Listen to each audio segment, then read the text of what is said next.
დააკმაყოფილებს თუ არა გორის ავტოსადგური კანონმდებლობით განსაზღვრულ ახალ მოთხოვნებს და მიიღებს თუ არა შესაბამის სერტიფიკატს მუშაობა ამ საკითხზე გრძელდება.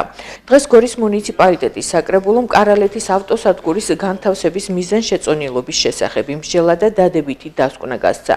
ჯერ ახლა ეკონომიკისა და მდგრადი განვითარების სამინისტროზეა, რომლის დაქვემდებარებაში არსებულმა სიპმაც შესაბამისი სერტიფიკატი უნდა გასცეს.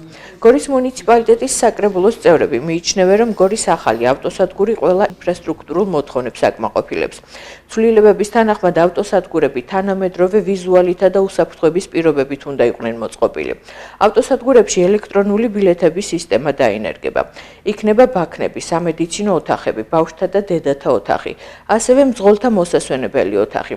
ასევე უნდა მოხდეს ტექნიკური შემოწმება ყოველი რეისის გასვლის წინ.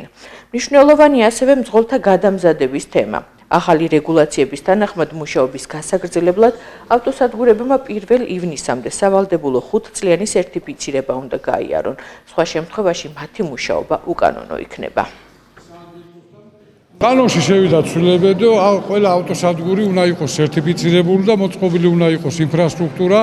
აღნიშნულ საკითხთან დაკავშირებით მერიამ უნდა შეისწავლოს, მერიის შესწავლის შემდგომ მიზანშეწონილად უნდა ჩაითვალოს ავტოსადგური, რომ არის მოწყობილი და შეესაბამება კანონმდებლობით გათვალისწინებულ პირობებს და ეს ჩაითვალა მიზანშეწონილად, აღნიშნული დოკუმენტი უნდა შეთანხმდეს, კონსულტაცია უნდა გაიაროს საქართველოს ეკონომიკის და მდგრადი განვითარების სამინისტროსთან არსებული სიბრში, ეს არის ქალაქმშენებლობითი და ინფრასტრუქტურის განყოფილება და კონსულტაცია უნდა მოხდეს და შეჯერებული დოკუმენტი უნდა წარადგინოს შესაბამის სამსახურსო ავტოსადგურმა სერტიფიკატი მიიღოს.